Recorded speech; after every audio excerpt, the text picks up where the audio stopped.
नमस्कार। ज्योतिष विषय के अंतर्गत वर्ग कुंडलियों की श्रृंखला में आज का यह वीडियो वर्ग कुंडलियों के ऊपर जो मेरा प्रयास था उसको संपन्न कर रहा है। आज यह समझिए कि ज्योतिष विषय के अंतर्गत जो मैंने वर्ग कुंडलियों में अपनी व्याख्या प्रस्तुत करने का प्रयास किया उसका एक समापन हो रहा है और यह वर्ग कुंडलियों में जो मेरा अपना ज्ञान था वह मैं अपनी इनसाइट, अपनी अंतर्दृष्टि आप सभी के साथ साझा कर चुका हूँ। आज हम लोग बात करेंगे वर्ग कुंडलियों में ग्रहों का जो विंशोपक बल है उसको समझने का प्रयास करेंगे। तो वर्ग कुंडलियों में मैंने बताया कि बृहत्पराशर होरा शास्त्र में अध्याय 8 में ये सब बातें बताई गई हैं। अध्याय 8 में वर्ग विविका अध्याय है, उसमें आप पढ़ेंगे तो आपको सब चीज़ें मिलेंगी। उसी को मैं यहाँ पर इंटरप्रिटेट कर रहा हूँ, व्याख्या कर रहा हूँ, आप उसको समझ सकते हैं। तो देखिए, सभी ग्रह जब अपने अपने घर में मीन्स स्व राशि में हो, उच्चिक में हो, मूल त्रिकोण में हो तो उनका विंशोपक बल 20 हो जाता है। इसी प्रकार से जब सभी ग्रह अपने अधिमित्र की राशि में हो तो वहाँ पर उनका जो बल होता है, विश्वा बल जो होता है वह हो जाता है 18। इसी प्रकार से जब वह मित्र राशि में ग्रह होता है तो उसका विश्वा बल हो जाता है 15। इसी प्रकार से जब ग्रह सम राशि में होगा तो उसका विश्वा बल हो जाता है 11।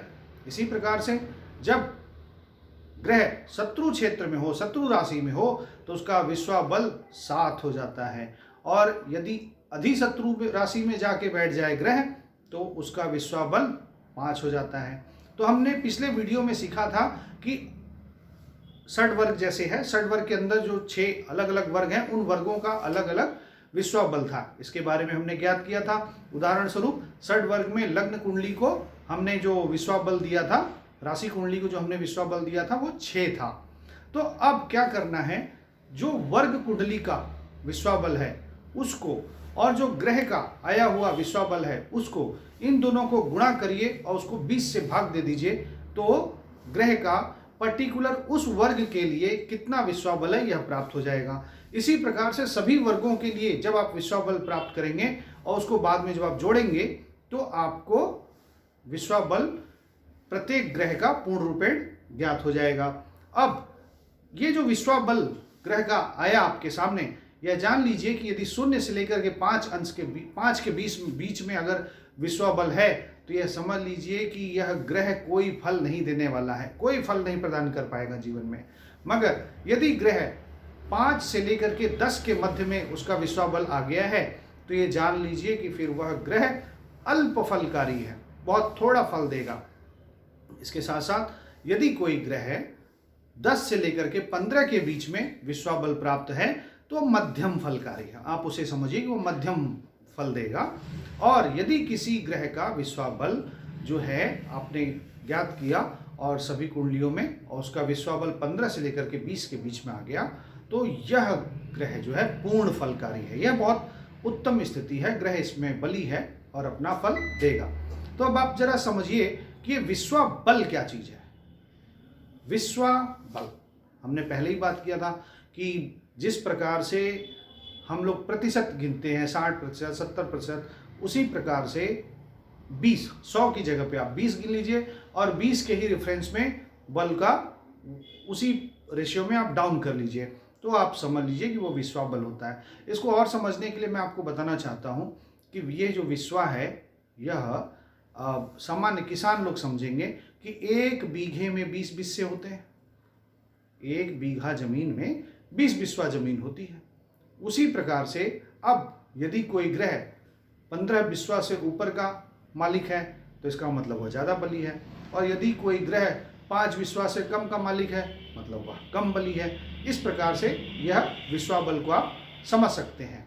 तो ये विश्वा बल जो है यह तो एक धारणा है। इसके साथ साथ जो आपने विश्वा बल प्राप्त कर लिया, अब आप यह देखिए कि यह ग्रह जो है जो आप जिसका आपने विश्वा बल निकाला, क्या यह सूर्य के साथ अस्त तो नहीं हो रहा है? यदि यह सूर्य के साथ अस्त हो जा रहा है तो फिर उसका कोई फल नहीं है, सारे विश्वा बल का नाश हो जाएगा।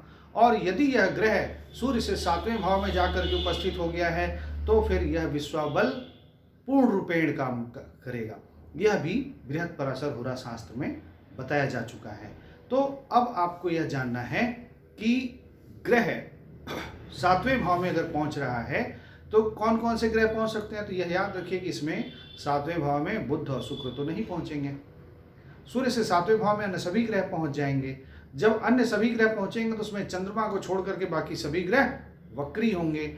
इसका अर्थ है, इस सूत्र से पता चलता है कि हमारे ऋषि मुनियों ने वक्री ग्रह को, जब वक्री ग्रह सूर्य से एकदम 7वें जाके बैठ जाएगा तो उस कालखंड में उसको पूर्ण फलदायक समझा है। यानी कि वक्री ग्रहों के बारे में एक सूत्र यहाँ से मिल जाता है। वक्री ग्रहों का जब हम इंटरप्रिटेशन करते हैं, नॉर्मली एक बहुत बड़ी ज्योतिषियों के बीच में धारणा है कि वक्री ग्रह फल को डिले कर देता है और विलंब कर देता है, इसके अलावा अच्छा फल नहीं देता है, व्यक्ति को रोक देता है, रुकावट कर देता है। सब बातें अपनी जगह सही हैं, मगर एक चीज़ यहाँ से हमें समझ लेना चाहिए कि यदि कोई ग्रह सूर्य से स्पष्ट रूप से सामने 7वीं राशि में जाके बैठ जाएगा तो उस समय उसको वक्रत्व का दोष नहीं लगेगा, वह चमकता हुआ पूर्ण फल देने वाला हो जाता है। और इसका एक बहुत अच्छा उदाहरण मैं आपको देना चाहता हूँ। प्रश्न कुंडली की ही बात है। मेरे सामने एक सज्जन आए, उन्होंने प्रश्न पूछा।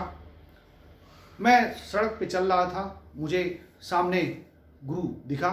उसमें गुरु सूर्य से 7वें स्थान में हुआ करता था। शाम का समय था, इसलिए मुझे जो है दिख गया गुरु, और मुझे समझ में आ गया कि यह एकादश भाव में बैठा हुआ है। किसी प्रश्न पूछने वाले ने यह प्रश्न पूछा कि उनकी नौकरी लगेगी या नहीं लगेगी। चूँकि वो एक मीडिया सेक्टर से जा रहे थे वित्तीय संस्थान में, तो उनको डाउट था कि उनको इतना बड़ा ट्रांसफ़र मिलेगा नहीं मिलेगा।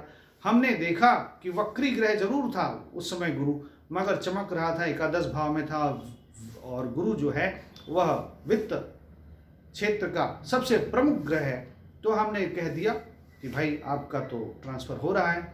और उन्होंने कहा बिना कुंडली देखे आप कैसे बता रहे हैं। तो हमने कहा कि ये तो कुंडली चारों तरफ चल रही है, समझने की बात है।